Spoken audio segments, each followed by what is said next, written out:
So we're in the middle of talking about what are called conformers. You guys remember, what's a conformer? It's the same molecule, different rotation of the bond, okay? And so we were going over Newman projections. And a Newman projection, you start with a circle. And the circle represents either the atom in the front or the back. And then you can draw things on it like this and like this. And that's either staggered or eclipsed. Which one is that? That one's staggered because they're right in between each other, and eclipsed would be right next to each other. The lines that meet in the center, right, that's the front. The lines that go behind the circle, that's the back. Whether you call the circle the front atom or the back atom doesn't really matter. It's just to designate some difference between the front and the back. Okay.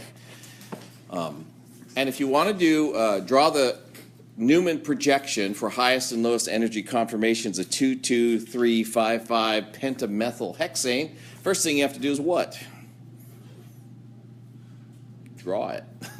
Right? So we're going to draw it, and you draw it from the parent chain. So it's hexane, so I'm going to go 1, 2, 3, 4, 5, and 6. And then arbitrarily you can number if you want. This is 1, 2, 3, 4, 5, and 6. And then does arbitrarily either from the left or from the right. So 2, 2, 3, so 2, 2, and then 3, and 5, 5, so 5, 5 would be like that, right? And then it says down this along the C3, C4 axis, and so C3, C4 is giving us the direction and which bond. So in this case, the C3, C4 axis, that's this one here, okay? And we're going to be looking in that direction. Now,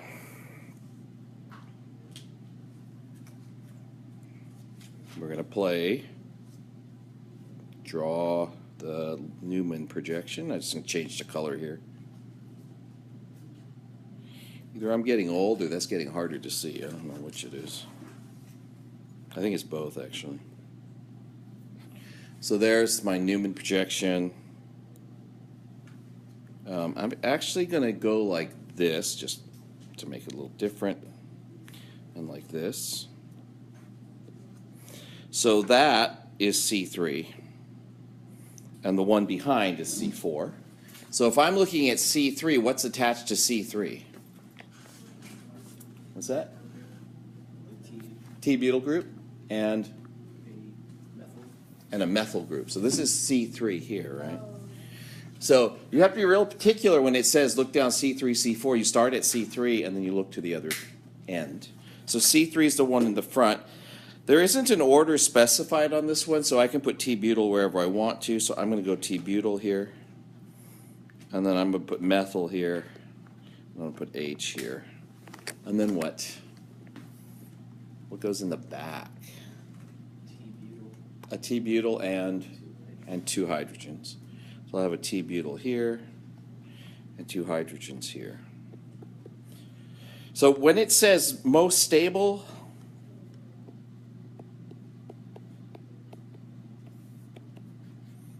that's a staggered, typically. There's a few where the most stable are eclipsed, and those have to do usually with hydrogen bonding along that bond axis somewhere. And what else?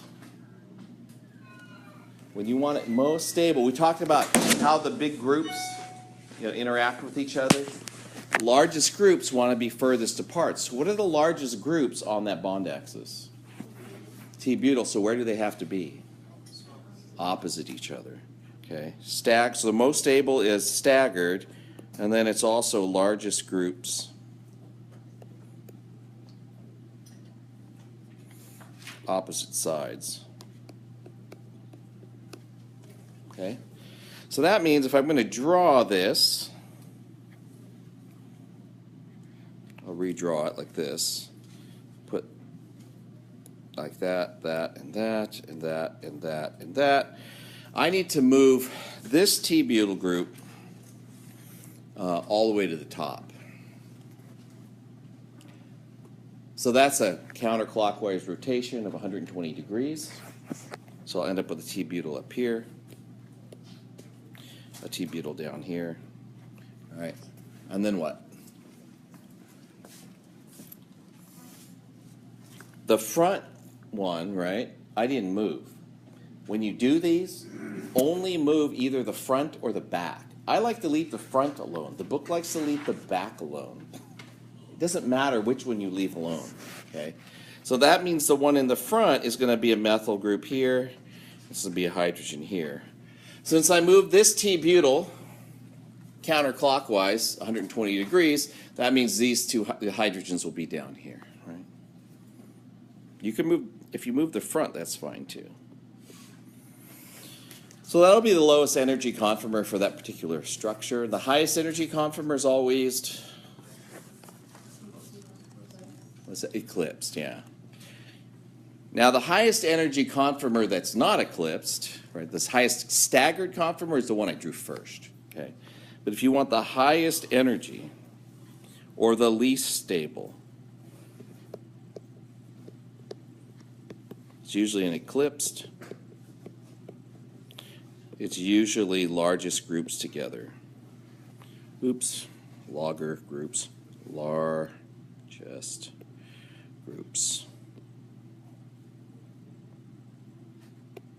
together. I don't know if I did this slide before, but I needed to review it today. So largest groups go together, which means rather than having the T-butyl down here, right, the T-butyl will be next to this T-butyl group up here, and then the methyl or the hydrogens will be next to the methyl and the hydrogen over here. That makes sense? So I'm going to take this group and move it all the way to the top.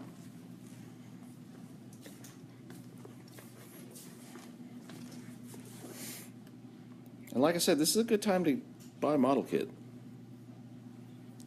So I'm going to just sketch it out really quick here like this. Oops, darn it. That's what I get for changing things up a little bit. Oh yeah, I'm moving the front one now. That's right. Like I said, you can move the front or the back.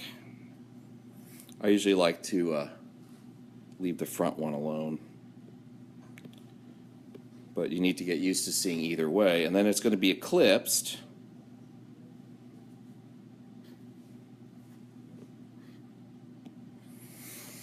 So, in the front, I'll have a T-butyl group here. I'm just going to put a T because it's really small and hard to put there. Because I moved the T-butyl group to the top, I moved it 180 degrees, right? Everything else has to move 180 degrees. So where's this methyl group end up? It's going to be down over here, right? 180 degrees. So I'll put an Me here. And then the other thing's a hydrogen. And since I only moved the front, I just leave the back alone. I put the T-butyl group there and a hydrogen here and a hydrogen here. Okay. On tests, whichever one you, I don't care which one you move. I just look at it and figure it out. Okay. Unless I get really like crazy and say you have to move. I don't usually say that. I'll just let you figure out which one's more comfortable for you to do. All right. Now, we were talking about rings, right? And before I get to talking about rings, actually, I want to interject a slide in here, and it's about types of strain. And I'm going to go to my blackboard because it shows up so much better. My recording stopped. It keeps doing that to me. I'm not sure why. Oh, I know why. Dang it. When that notification comes through. Curses. I got to turn all my notifications off. Each other. So let me make a little, so angle strain is because of non-ideal angles. Orbitals can't overlap very well, right? Non-109.5. Steric strain is repulsion of groups on a molecule, electron groups on a molecule, and that repulsion that they have towards each other. So then, let's say this is a carbon bonded to another carbon. And there's a hydrogen here, a CH3 here, a CH3 here, and a hydrogen here. And let's say it's in a ring, okay, so it can't move. So this is going off to something else, like I'm going to put R like that. That's the rest of the molecule. So they're kind of stuck together. They can't move out of the way. So Vesper theory, electron pair repulsion, is this. Because they're on the same atom. Okay, so steric strain is between groups on different atoms. But it's the same concept. These large groups repel each other, and as a result of that repulsion, that increases the energy of the molecule. They can't get away from each other, right? And so that strain causes the molecule to be less stable.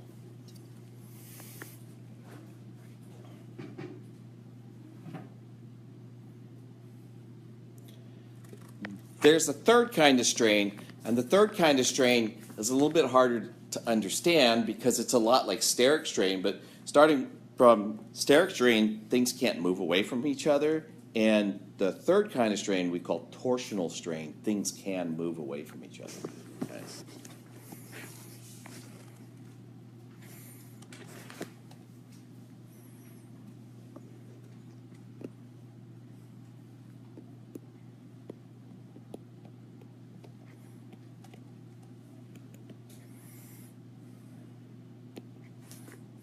So, I think the simplest way to say it is strain or energy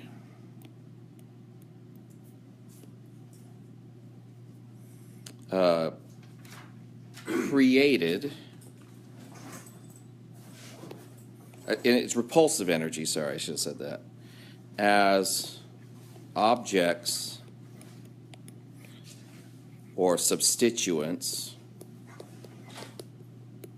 Then I have an analogy for you that I got yesterday or made up yesterday. As objects, substituents move past each other.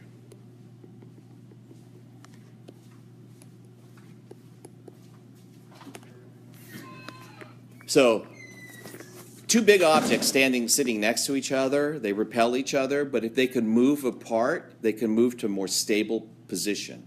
Okay? That energy difference as it moves to that other position is a torsional strain.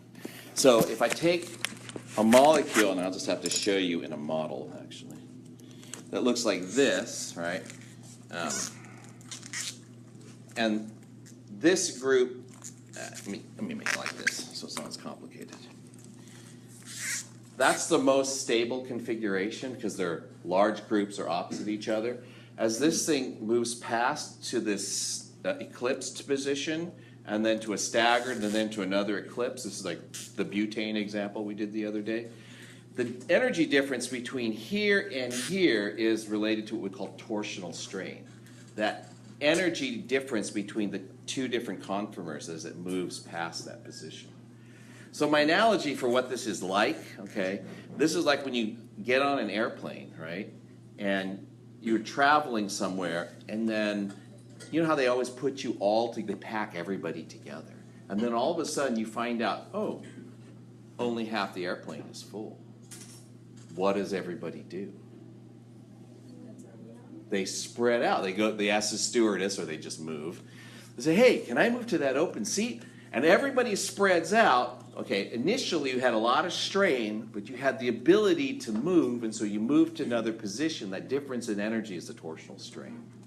Okay, but of course in an airplane you're not rotating around, hopefully. Okay, now steric strain is what happens when the airplane's full, and you sit down, and it always happens to me. The largest people sit next to me. They like say, oh, these are all the. I'm not going to say the word, but you know, these are all those people. I'm one of those people. And they stick me in the seat next to them. I was all the way from Stockholm to Seattle. And the lady that was next to me, she was like twice my size, and she had this weird cough. I'm like, oh, steric strain, airplane's full. Right? Can't move. I'm having steric strain because I cannot move. And that's the repulsion that I'm feeling. So the whole time I sat forward in the flight. It's a long flight. So anyways, hopefully that helps clarify what those things are. And now we're going to talk a little bit about these things in ring structures. I'm sure she was nice and everything. I just watched my movies. Okay. So angle strain, 60, 90, 80, 120, 129, 135. Those are the expected angles that you would find if cycloalkanes were flat. Okay, so what I'm going to do is make, oh, and which one of those looks like the most ideal angle? Pentane, because it's 108. That's not too far off 109, right? So I'm going to make pentane. This is actually hexane. I'm going to make pentane by just removing this atom. Okay. And so there's pentane. And if I made it flat like that, okay, that would be a representation of what that molecule is there. These are 109. I mean, this molecule, because it's a model kit, they're 109, right? You can feel the strain caused by that little bit of difference, but here's the thing that's happening that you don't see when the molecule's like that. When you look down, so these two red ones, okay, this is going to be our viewing perspective. When you look down that bond axis, what do you notice about those hydrogens?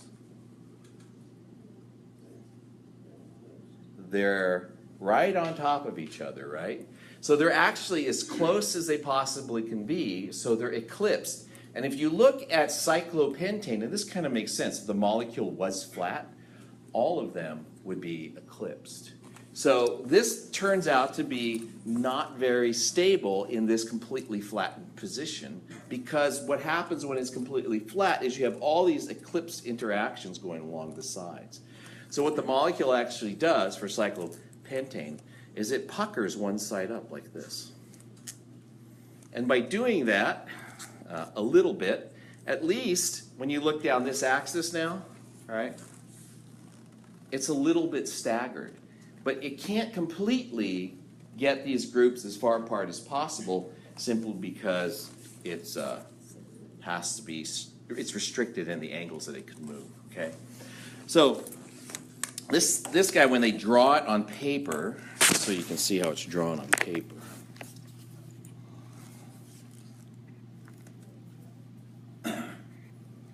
They'll often draw it like this. Oh, maybe I ought to use a pen that'll show up.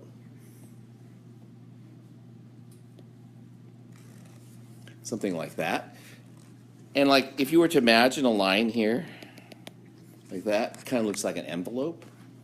Right? So they call it it's the envelope configuration of cyclopentane. Okay. Okay, so I'm going to add one, and you'll notice that cyclohexane, the angles are 120, right? So, but what I'm going to do is I'm going to pull this out. I'm going to add one in, and then we'll see what the molecule will do.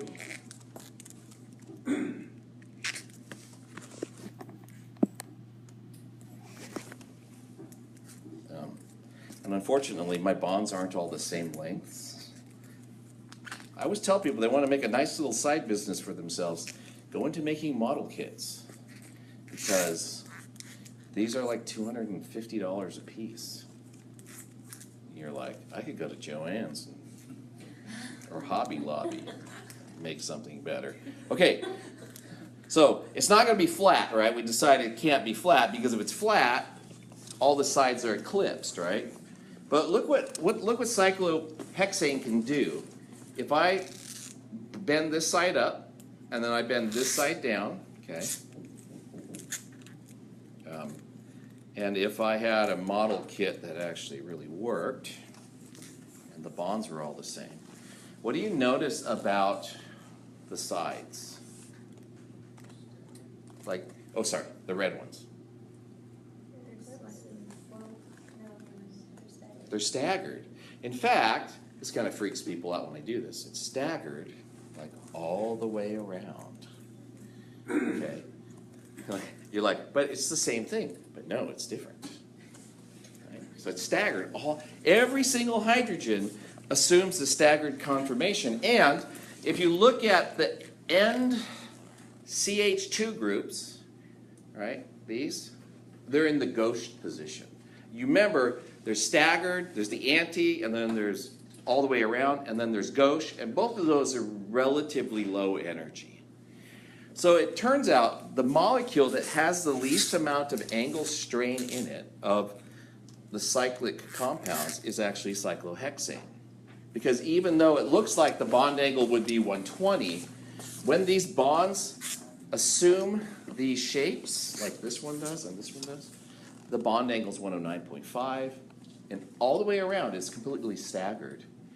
And the highest energy interactions are really the carbons that are opposite each other being in the gauche conformation.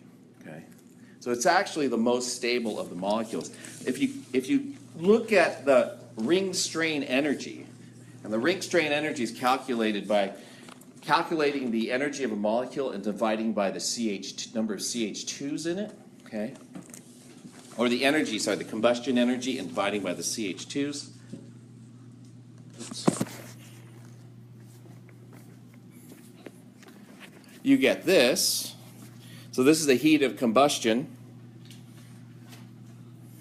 And I was showing this a little bit in graph form, but these are doing, to that point, decreasing, right? Like that. And right in the middle, the lowest amount of heat, the lowest heat of combustion per CH2, right, is at cyclohexane. So everything else is higher energy, just because either the sides can't be eclipsed or staggered, or the angles can't be 109.5. The one to me that's really interesting is this one, cyclododecane. You can make it like two cyclohexanes like next to each other, and it's staggered all the way around. I'm not going to build it with this model kit. But if you buy a little model kit and use the really stiff little bonds, you can get it, and you'll be like, oh yeah, that is staggered all the way around. All right. Let's skip, these are what they call the banana bonds. I'm going to skip all this because I already talked about it. So now there's two configurations, and you have to get good at drawing. There's two configurations for cyclohexane. One's called chair, and one's called boat. And I'm not making these things up, okay? Chair because it looks like a chemist's version of a chair. Okay, so this is what chair is. This is actually this one. And the chair has 3 feet. There's the foot in the front and the 2 feet on the, if you go 1, 2, 3 on the third carbon, right? It has 3 feet for the chair. So let me do this. I'm going to separate these by a little bit.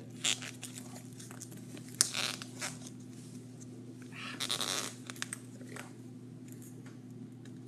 I'm going to put this guy over here so you can see the feet better. Right. In the chair, it looks like this.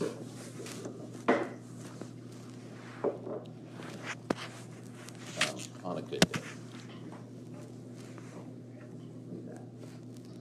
All right. Now, what is the chair, right? This is the footrest, this part that's going down, and this is the headrest, this part that's going up. Right? I know. Okay, now, this is the most stable of the conformers for cyclohexane. And if you allow the bonds to rotate like this, you can get the least stable conformer of cyclohexane. And this one is known as the boat, and the boat has 4 legs on it, okay?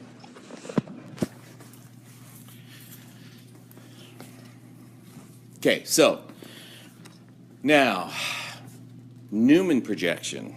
This is why I reviewed it beforehand using something somewhat familiar. Okay. If you look down these bond axes here, okay, the ones that, let me highlight them in red, down these bond axes, this carbon's the one in, these ones are the carbons in front That's that and that. And then in between, there's a CH2 group. That's this one here. Like that.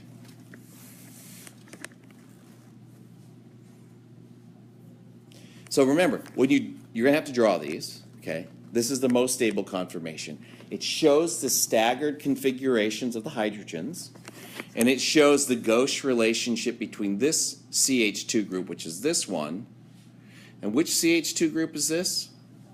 It's the far back. It's the one all the way back here, okay?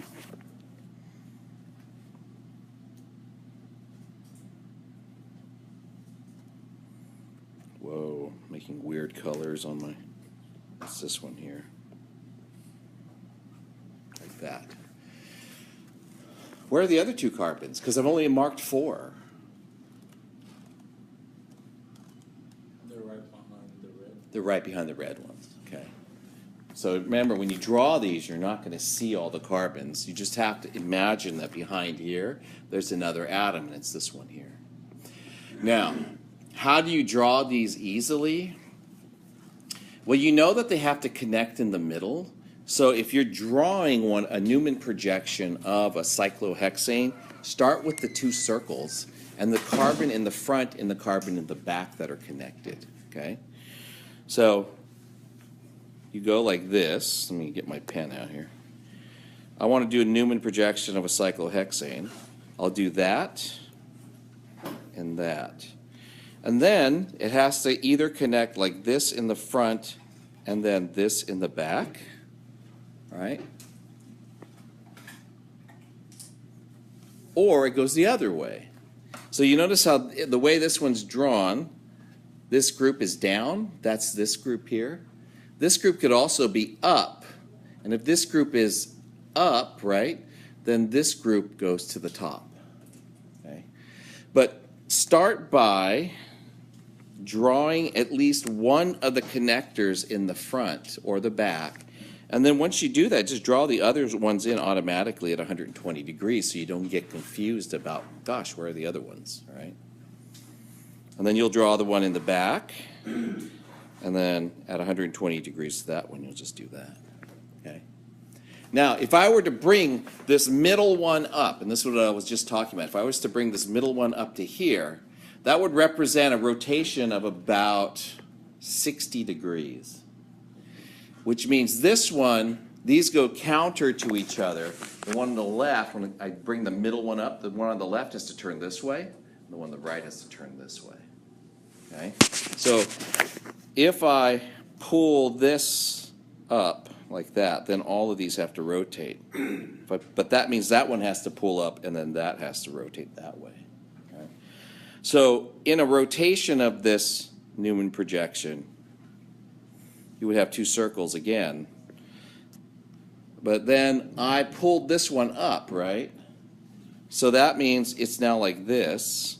And the other ones, the other connectors to these carbons, right, have to be at 120 degrees to this line here. So you just, again, you draw like this and this and this and this.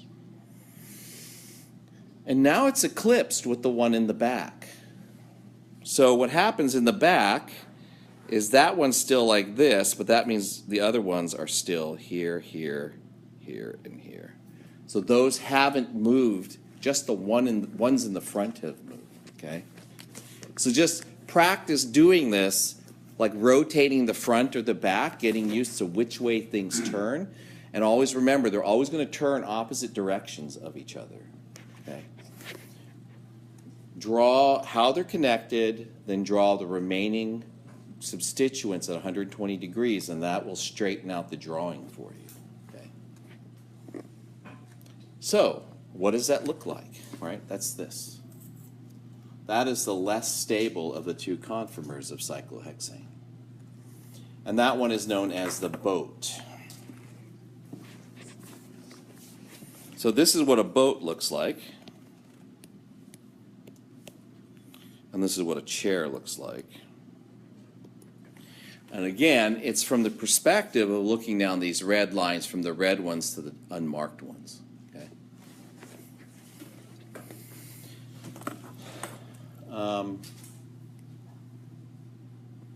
What would a capsized boat look like if I flip the boat over like that?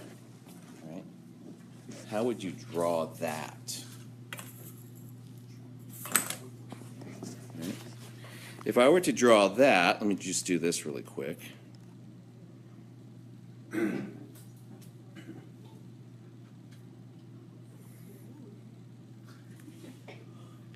So let me first draw chair the way I had it drawn. I think I had it drawn. Oops. Wow, that was weird.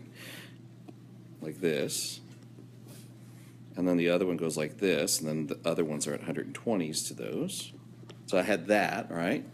To make the boat, I took the middle front one and I pulled it up, right? Actually, let me move this. I don't know why I started way down there. Okay. So if I wanted to capsize the boat, then all I do is I move this one down. So that means the front stays the same. So I can draw the front the same way. They don't really call it a capsized boat, I just say that. These are at 120. Now I'm going to put A, B, C, and D like that. So I just labeled the ones in the back. So when I move this one down, which way does C rotate? It'll go counterclockwise, right? So when that moves down, these are going to be rotating in like that direction. What about B? Which way is B rotating when I move that one down? Clockwise. Go this way. And just remember, they always go opposite directions of each other, right? And that'll mean that it becomes eclipsed, so that's all good and everything. This one is going to be like this now. And then C will be at the top, where D will be down here. Let's see. B will be up top, and A will be down here. Okay. So the one on the right moved counterclockwise, the one on the left moved clockwise.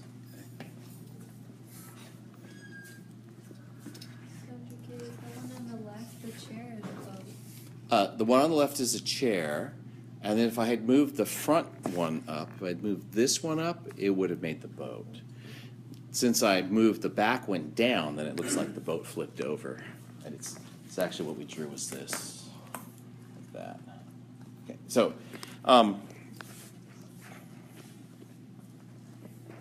so there's a couple of actual subtle things about boat. First of all, let me make boat. And by making boat, I want to switch these back.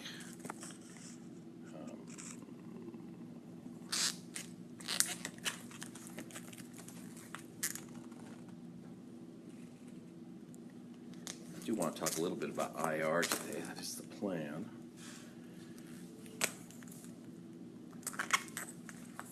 I think I just did this transformation in the most moves possible.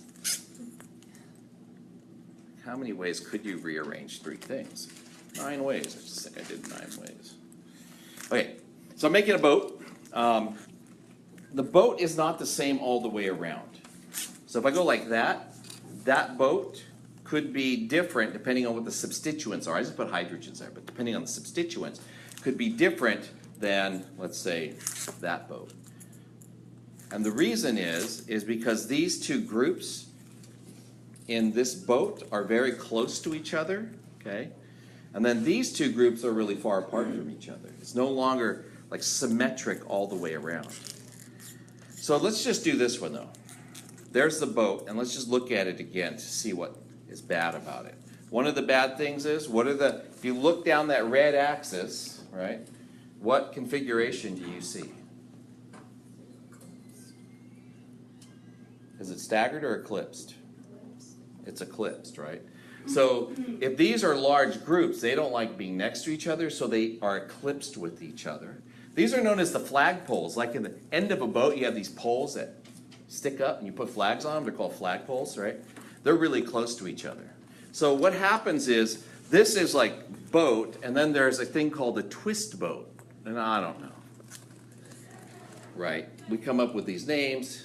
It's a boat, and what they do is they take these flag poles and they twist them like this. And look what happens to the sides when you do that. Right? They become a little more staggered than eclipsed, and so that allows it to be a little more stable. If you look at these things in terms of energy, this is what the energies look like. I haven't talked about half chair yet, but there's chair down low. There's twist boat. Okay, twist boat's 23 kilojoules per mole. Now, remember when we were talking before, it's only about 12 kilojoules per mole that made it like a 99% difference in the configuration, right? So this is higher than that. And then this is called a half chair. This is the boat that we originally built, and the twist boats are on either side. Why is the half chair so bad? And what is the half chair, right? The half chair is this. Let's say I have chair like this, and I get enough energy to rotate a bond. It goes like that. As it rotates like in this direction, the bond angles become less ideal. And then it gets into, again, it turns out the bond angles in a boat are 109.5. But now it has all the strain associated with being eclipsed, right? So half boat is going from here to here. And notice what happens. This is chair, right? This goes like this. The molecules can freely rotate like that, and that's a chair again. So it doesn't have to be like one side always going up or the other side always goes up. It's either side can be flipping over like this. Which is why these models break all the time, by the way. I abuse them. All right. Now, so we understand a little bit about the dynamics of cyclohexane. What we need to do now is learn how to draw them. So when you draw them, get good at drawing parallel lines. So you'll notice in a chair drawing, this is how we draw it, right? There are parallel lines at opposite ends from each other, like this, and these are parallel lines as well. So to draw it, you just need to practice doing this. And beginning of every year that I teach organic chemistry, it sucks. It's like horrible. I'm going to figure out why it's doing that. I keep getting interrupted. Draw them on our picture. This one, these are going up like that. So the one at the very end that's pointing up, okay? The one at the very end that's pointing up is axial, and then every third carbon, right, or the third carbon over, goes up too, okay? So I start with this one here and draw that one up, and then these two go up as well. And then the ones that are going down, this is down over here because it's pointing down. So the one on the end that's pointing down, that's one of the axials. And then these are axial as well. Guess what everything else is? Equatorial. So I've got 6 axials, if you count them. I'll have 6 equatorials. And the equatorials are supposed to be drawn as parallel lines, again, to, like this line is parallel to that line. Okay? This line is parallel, right, to this line, and this line is parallel. This line is parallel to that line. So that's how you fill them in so they have roughly the correct perspective. Okay?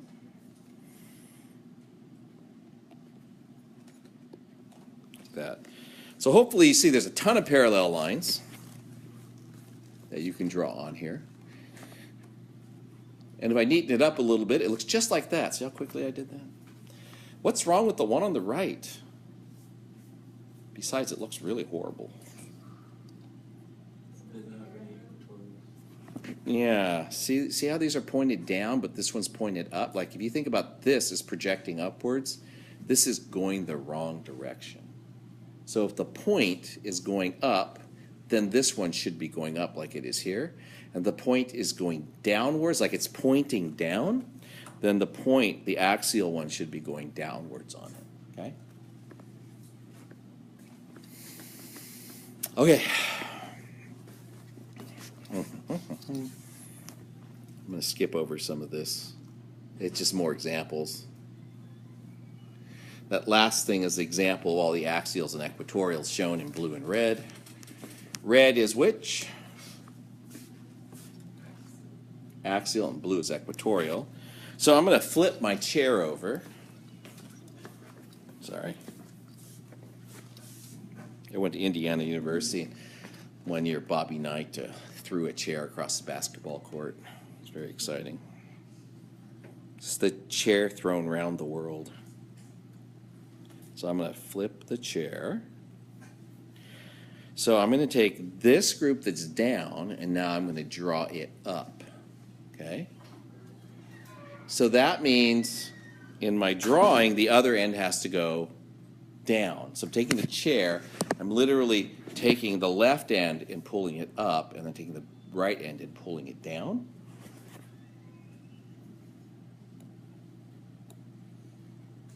Oops, I made that a little bit too long.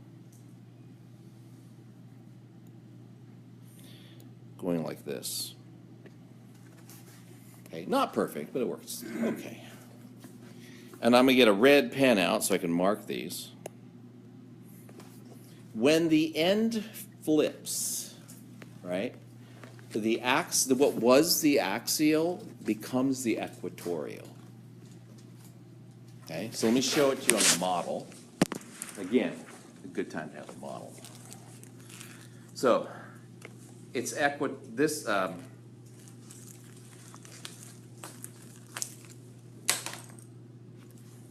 red one's axial, right? And now I'm going to flip it. I'm going to flip the end down. Go like this and like that. And what happened to it? It's now equatorial, and the other half of it is now axial. So whether or not it's A, axial, or E, okay, changes when the ring flips.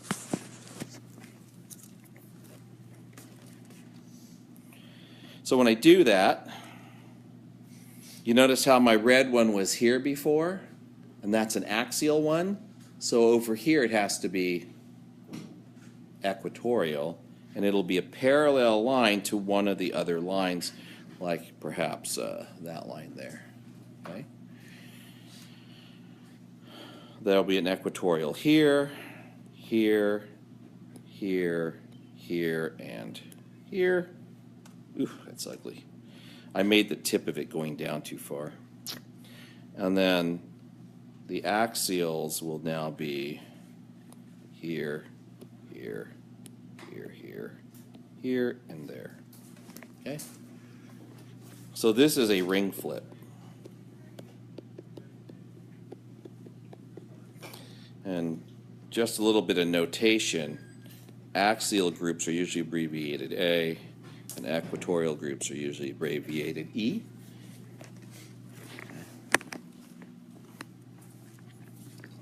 A lot of nitpicking details, I know. Quick question. Yeah. So you have axial and you have equatorial, and then when you do a ring flip, the axial becomes equatorial. Because you think about the group has to move down, and when it move up, and so when it does that, what was originally like you have to see it. So the group is like this one's equatorial, right? When this flips like that, when the ring flips, it goes from being in the equatorial position into the axial position as it flips like that. Okay. Did I mention it's a good thing to have a model kit about it? You can borrow one, certainly during grass. Oh wait, let me do this way. Okay. So let's look at monosubstituted cyclohexane rings. What does monosubstituted mean? It's going to have one substituent other than hydrogen, because it always has hydrogen. So I'm going to take my cyclohexane, and and I'm going to put another group on it.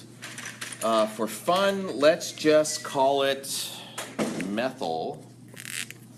And hopefully I have enough of the right length bonds to put it together. There.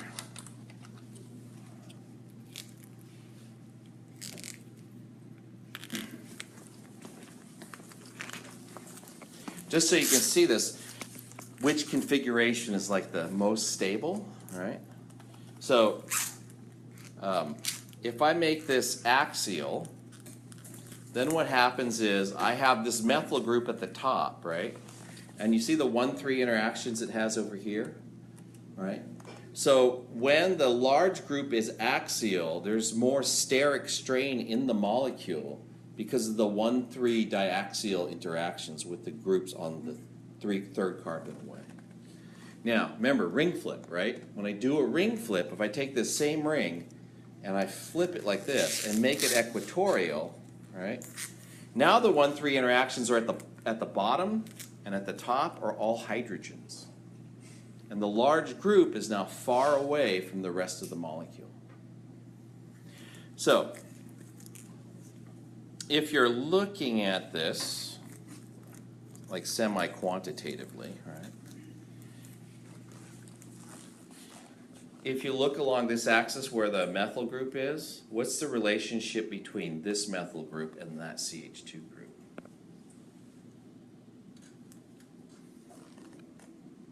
Right? They're exactly opposite. They're staggered, and they're all the way apart from each other. This is known as like in butane, it's known as an anti-configuration. Since the groups are as far apart as they can be in this molecule, the large group from this group, this is the most stable conformer for the molecule. When I go like this, chair is like, right, really bad.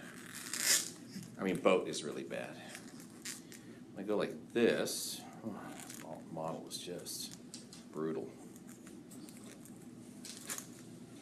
It's actually gauche to this one, so it's a little bit higher in energy. Right? So you can see how this group is close to this CH2 group now, whereas in the other configuration, it's now 180 degrees from it. Okay? So I don't know if you can see that or not, but build a model, you'll see it. So what's the lowest energy conformation? Large group, equatorial position in the chair. Okay. If it's in the boat, the most stable boat would be to have this group on the end and pushed all the way out at the end like this, and that's probably twisted like that. Okay. So when you're doing these monosubstituted cyclohexanes, everything's bigger than hydrogen. So when you draw the structure and it asks for the most stable conformation, take the large group and put it on the equatorial position. Okay.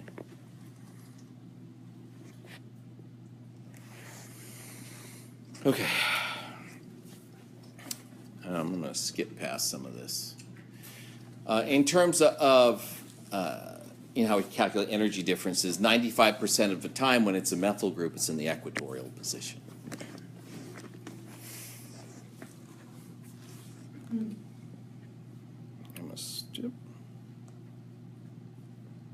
This is all stuff I talked about already. This stuff's relatively interesting. I don't know really how important it is. They show the steric hindrance or the steric interaction energy caused by having these diaxial interactions. So if you have a monosubstitute and you put a chlorine in it and you put it on the axial position, axial relative to equatorial, it's 2 kilojoules per mole. And they go down and they make the groups larger and larger and larger when eventually it becomes, at a T-butyl group, it's 22.8 kilojoules per mole difference between axial versus equatorial. And in terms of ratio of axial to equatorial, it goes from being 70-30 to 9,999 to 1. Okay, so if you have a T-butyl group, right, less than essentially 0.01% of the time, it's in the axial position. So if you have a reaction that needs the T-butyl group to be axial, which there are some, and we'll show these later in the semester, those reactions would be really slow. Okay.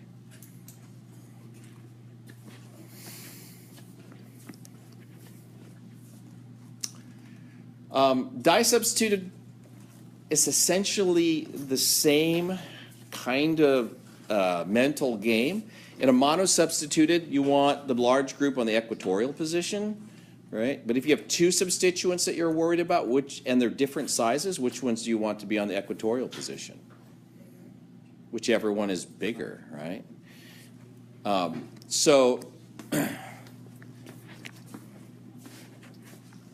Here's an example of a disubstituted with the Cl in the up position and the Me in the down position. That in a ring means one's on top and one's on bottom. So you can draw it like this, where the Cl is on the upward position and the methyl group is the downward position, or you can do a ring flip, right? And when you do the ring flip, the Cl becomes equatorial and the methyl becomes equatorial, right? These, in terms of, even though these two groups are relatively close to each other now, they're still far apart because they're pointing away from the center of the molecule, and they no longer have the 1,3 diaxial interactions at the top and the 1,3 diaxial interactions between these hydrogens that are here and the hydrogens that are actually here and here. Okay.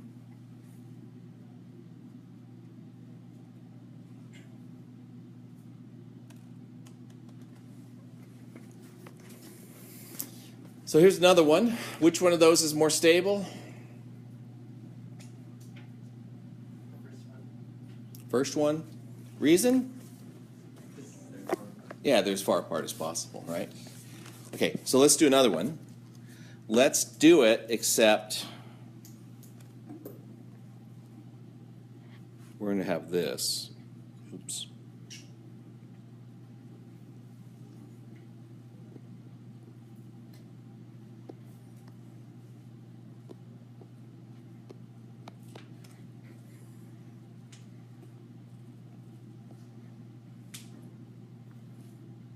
Actually,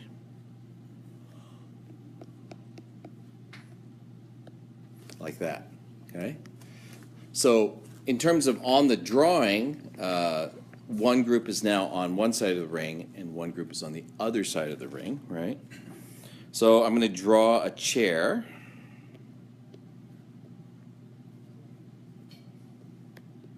Like that. And I'm going to make this carbon here, that carbon there, just for point of reference, okay? And so that means, since it's going up and this is pointed up, it has to be on the axial position, like this. So that's ET up there, and there's an H down here.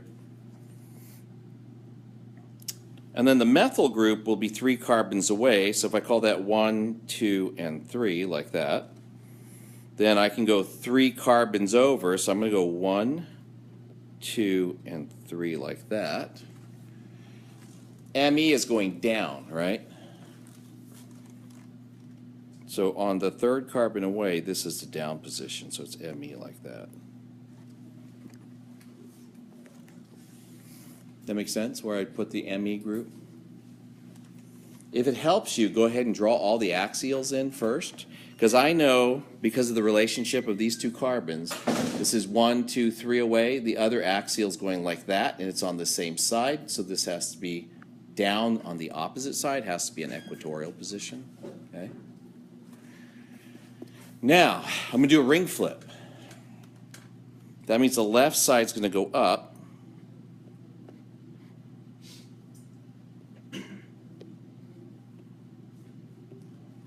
and the right side is going to go down. What happens to the ET? It goes down and now is equatorial. And this hydrogen is axial. And then for the methyl group, it's now like this. Let's see, where are we at? Oh yeah, it's like this. because it was equatorial over here, so it has to be axial over here. So I have Me down here. So these are two conformers of each other. They're in equilibrium with each other. Which of those two is going to be the most stable?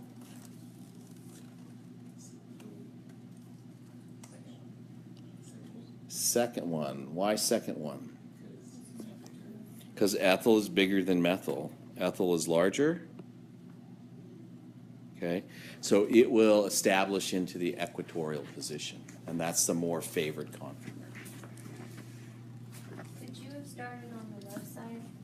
Yeah, could have done it anyway. So I could have, you mean like instead of putting this group here, putting it down here?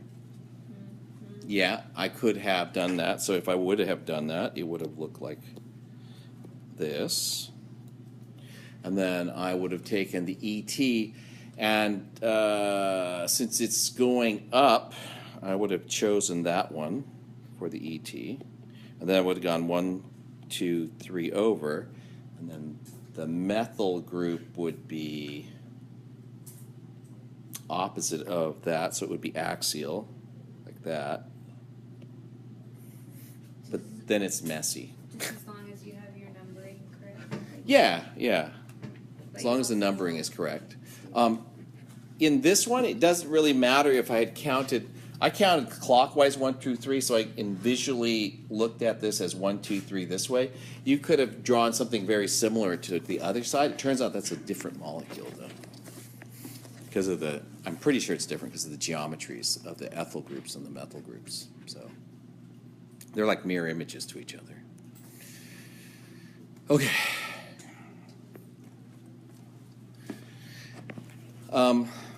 Right. So I'm going to do another one. I'm going to skip this one, actually. I'm going to make a blank slide.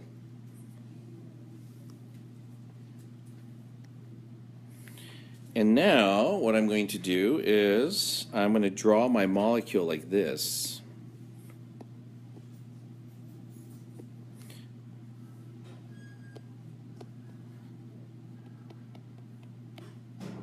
So what did I do? What's different about this one versus the last one? Instead of being 1 and 3, they're next to each other. They're 1 and 2, right? So what we want to do is find the most stable conformer for this molecule. So I'm going to draw a chair.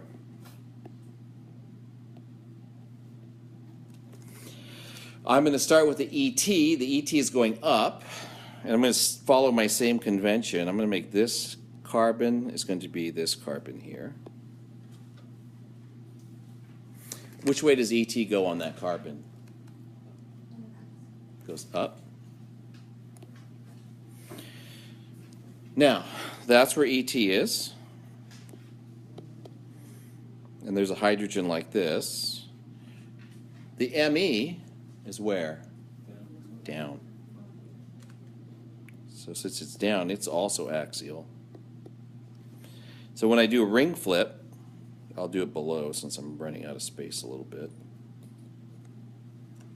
That means the left side's going to be, the left side of the ring will be pointed up. The right side's pointed down like that. Okay? When I do that, again, this is the, put the asterisk on that guy. Since ET was axial before, it becomes equatorial, like that, and the hydrogen's down here. What happens to the methyl? It's not equatorial. And the hydrogen's up there. I just drew the hydrogens just so it's, you don't have to draw the hydrogen, but I prefer to. It helps me stay oriented. That's the new configuration. Of those two, which one's most stable? The bottom one, because both of the groups are equatorial. And the first one, both the groups were axial. Okay? So whether or not they're axial or equatorial, you have to take into account which carbon it's on and think about, oh, it's on opposite sides or same sides. You have to actually draw and think about each one. Okay? All right.